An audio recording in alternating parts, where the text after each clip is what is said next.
नमस्कार, मेरे चैनल पर आप सभी का स्वागत है। आज प्रस्तुत है मुंशी प्रेमचंद्र की लिखी हुई कहानी कौशल। कहानी शुरू करने से पहले आप सभी से मेरा एक अनुरोध है, कृपया मेरे चैनल को सब्सक्राइब कर लें, बेल आइकन को जरूर हिट कर दें ताकि अगली कहानी की नोटिफिकेशन आप सभी को समय पर मिल जाए। तो आइए कहानी शुरू करते हैं। पंडित बलराम शास्त्री की धर्मपत्नी माया को बहुत दिनों से एक हार की लालसा थी और वह सैकड़ों ही बार पंडित जी से इसके लिए आग्रह कर चुकी थी, किंतु पंडित जी हीला हवाला करते रहते थे। यह तो साफ साफ न कहते थे कि मेरे पास रुपए नहीं है। इससे उनके पराक्रम में बट्टा लगता था। तर्कनाओं की शरण लिया करते थे। गहनों से कुछ लाभ नहीं। एक तो धातु अच्छी नहीं मिलती, उस पर सोनार रुपए के 8-8 आने कर देता है। और सबसे बड़ी बात यह है कि घर में गहने रखना चोरों को न्योता देना है। घड़ी भर श्रृंगार के लिए इतनी विपत्ति सर पर लेना मूर्खों का काम है। बेचारी माया तर्क शास्त्र न पढ़ी थी। इन युक्तियों के सामने निरुत्तर हो जाती। पड़ोसिनों को देख देख कर उसका जी ललचाया करता था, पर दुख किससे कहे। यदि पंडित जी ज्यादा मेहनत करने के योग्य होते तो यह मुश्किल आसान हो जाती, पर वे आलसी जीव थे। अधिकांश समय भोजन और विश्राम में व्यतीत किया करते थे। पत्नी की कटुक्तियां सुननी मंजूर थीं, लेकिन निद्रा की मात्रा में कमी न कर सकते थे। एक दिन पंडित जी पाठशाला से आए तो देखा कि माया के गले में सोने का हार विराज रहा है। हार की चमक से उसकी मुख ज्योति चमक उठी थी। उन्होंने उसे कभी इतनी सुंदर न समझा था। पूछा, यह हार किसका है? माया बोली, पड़ोस में जो बाबूजी रहते हैं उन्हीं की स्त्री का है। आज उनसे मिलने गई थी। यह हार देखा, बहुत पसंद आया। तुम्हें दिखाने के लिए पहनकर चली आई। बस ऐसा ही एक हार मुझे बनवा दो। पंडित, दूसरे की चीज नाहक मांग लाई। कहीं चोरी हो जाए तो हार तो बनवाना ही पड़े, ऊपर से बदनामी भी हो। माया, मैं तो ऐसा ही हार लूंगी, 20 तोले का है। पंडित, फिर वही जिद। माया, जब सभी पहनती हैं तो मैं ही क्यों ना पहनूं? पंडित, सब कुएं में गिर पड़े तो तुम भी कुएं में गिरोगी। सोचो तो, इस वक्त इस हार के बनवाने में 600 रुपए लगेंगे। अगर 1 रुपया प्रति सैकड़ा ब्याज रख लिया जाए तो वर्ष में 600 के लगभग 1000 रुपए हो जाएंगे। लेकिन 5 वर्ष में तुम्हारा हार मुश्किल से 300 रुपए का रह जाएगा। इतना बड़ा नुकसान उठाकर हार पहनने से क्या सुख? यह हार वापस कर दो। भोजन करो और आराम से पड़ी रहो। कहते हुए पंडित जी बाहर चले गए। रात को एकाएक माया ने शोर मचाकर कहा, चोर चोर, हाय घर में चोर, मुझे घसीटे लिए चले जाते हैं। पंडित जी हकबकाकर उठे और बोले, कहां कहां, दौड़ो दौड़ो। माया, मेरी कोठरी में गया है, मैंने उसकी परछाई देखी। पंडित, लालटेन लाओ, जरा मेरी लकड़ी उठा देना। माया, मुझसे तो डर के मारे उठा नहीं जाता। कई आदमी बाहर से बोले, कहाँ है पंडित जी, कोई सेंध पड़ी है क्या? माया, नहीं नहीं, खपरैल पर से उतरे हैं। मेरी नींद खुली तो कोई मेरे ऊपर झुका हुआ था। हाय रे, यह तो हार ही ले गया। पहने पहने सो गई थी, मुए ने गले से निकाल लिया। हाय भगवान! पंडित, तुमने हार उतार क्यों ना दिया था? माया, मैं क्या जानती थी कि आज ही यह मुसीबत सिर पड़ने वाली है। हाय भगवान! पंडित, अब हाय हाय करने से क्या होगा? अपने कर्मों को रो। इसीलिए कहा करता था कि सब घड़ी बराबर नहीं जाती, न जाने कब क्या हो जाए। अब आई समझ में मेरी बात? और कुछ तो न ले गया? पड़ोसी लालटेन लिए आ पहुंचे। घर में कोना कोना देखा, करियां देखी, छत पर चढ़कर देखा, अगवाड़े पिछवाड़े देखा, गृह शौच में झांका, कहीं चोर का पता न था। एक पड़ोसी, किसी जानकार आदमी का काम है। दूसरा पड़ोसी, बिना घर के भेदिए के कभी चोरी नहीं होती।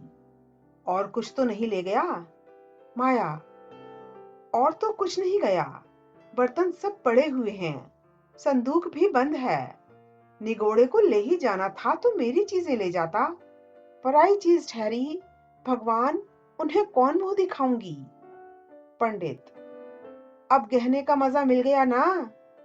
माया, हाय भगवान, यह अबजस बदा था। पंडित, कितना समझा के हार गया। तुम न मानी न मानी। बात की बात में 600 रुपए निकल गए। अब देखूं भगवान कैसे लाज रखते हैं। माया, अब भागे मेरे घर का एक एक दिन का चुन ले जाते तो मुझे इतना दुख ना होता। अभी बेचारी ने नया ही बनवाया था। पंडित, खूब मालूम है 20 तोले का था। माया, 20 ही तोले का तो कहती थी। पंडित, बधिया बैठ गई और क्या। माया, कह दूंगी घर में चोरी हो गई, क्या लेगी? अब उनके लिए कोई चोरी थोड़े ही करने जाएगा। पंडित, तुम्हारे घर से चीज गई तुम्हें देनी पड़ेगी। उन्हें इससे क्या प्रयोजन कि चोर ले गया या तुमने उठाकर रख लिया। माया, तो इतने रुपए कहां से आएंगे? पंडित, कहीं ना कहीं से तो आएंगे ही, नहीं तो लाज कैसे रहेगी? मगर की तुमने बड़ी भूल। माया, भगवान से मंगनी की चीज भी न देखी गई। मुझे काल ने घेरा था, नहीं तो इस घड़ी भर गले में डाल लेने से ऐसा कौन सा बड़ा सुख मिल गया। मैं हूं ही अभागिनी। पंडित, अब पछताने और अपने को कोसने से क्या फायदा? चुप होके बैठो। पड़ोसिन से कह देना घबराओ नहीं, तुम्हारी चीज जब तक न लौटा देंगे तब तक हमें चैन न आएगा। पंडित बालक राम को अब नित्य ही चिंता रहने लगी कि किस तरह हार बने। यूं अगर टाट उलट देते तो कोई बात न थी, पड़ोसिन को संतोष करना ही पड़ता। ब्राह्मण से डांट कौन लेता? परंतु पंडित जी ब्राह्मणत्व के गौरव को इतने सस्ते दामों न बेचना चाहते थे। आलस्य छोड़कर धनोपार्जन में दत्तचित्त हो गए। 6 महीने तक उन्होंने दिन को दिन और रात को रात नहीं जाना। दोपहर को सोना छोड़ दिया, रात को भी बहुत देर तक जागते। पहले केवल एक पाठशाला में पढ़ाया करते थे, इसके सिवा वह ब्राह्मण के लिए खुले हुए 101 व्यवसायों में सभी को निंदनीय समझते थे। अब पाठशाला से आकर संध्या एक जगह भागवत की कथा कहने जाते, वहां से लौटकर 11-12 बजे रात तक जन्म कुंडलियां, वर्षफल आदि मनाया करते। प्रातः काल मंदिर में दुर्गा जी का पाठ करते। माया पंडित जी का अध्यवसाय देखकर कभी कभी पछताती कि कहां से मैंने यह विपत्ति सिर पर ली। कहीं बीमार पड़ जाएं तो लेने के देने पड़े। उनका शरीर क्षीण होते देखकर उसे अब यह चिंता व्यथित करने लगी। यहाँ तक कि 5 महीने गुजर गए। एक दिन संध्या समय वह दिया बत्ती करने जा रही थी कि पंडित जी आए। जेब से पुड़िया निकालकर उसके सामने फेंक दी और बोले, लो, आज तुम्हारे ऋण से मुक्त हो गया। माया ने पुड़िया खोली तो उसमें सोने का हार था। उसकी चमक दमक, उसकी सुंदर बनावट देखकर उसके अंतःस्थल में गुदगुदी सी होने लगी। मुख पर आनंद की आभा दौड़ गई। उसने कातर नेत्रों से देखकर पूछा, खुश होकर दे रहे हो या नाराज होकर? पंडित, इससे क्या मतलब? ऋण तो चुकाना ही पड़ेगा, चाहे खुशी हो या नाखुशी। माया, यह ऋण नहीं है। पंडित, और क्या है? बदला सही। माया, बदला भी नहीं है। पंडित, फिर क्या है? माया, तुम्हारी निशानी। पंडित, तो क्या ऋण के लिए कोई दूसरा हार बनवाना पड़ेगा? माया, नहीं नहीं, वह हार चोरी नहीं गया था, मैंने झूठ मूठ का शोर मचाया था। पंडित, सच? माया, हाँ, सच कहती हूँ। पंडित, मेरी कसम। माया, तुम्हारे चरण छूकर कहती हूँ। पंडित, तो तुमने मुझसे कौशल किया था? माया, हाँ। पंडित, तुम्हें मालूम है तुम्हारे कौशल का मुझे क्या मूल्य देना पड़ा? माया, क्या 600 रुपए से ऊपर? पंडित, बहुत ऊपर। इसके लिए मुझे अपने आत्म स्वातंत्र्य को बलिदान करना पड़ा। अभी आप सुन रहे थे मुंशी प्रेमचंद की लिखी हुई कहानी मेरी यानी अर्चना की जुबानी। आपको यह कहानी कैसी लगी? कृपया कमेंट करके बताएं। अच्छी लगी तो लाइक करें, शेयर करें और यह भी बताएं कि अन्य कौन सी रचनाएं आप सुनना चाहते हैं। आपसे फिर मुलाकात होगी किसी नई कहानी के साथ।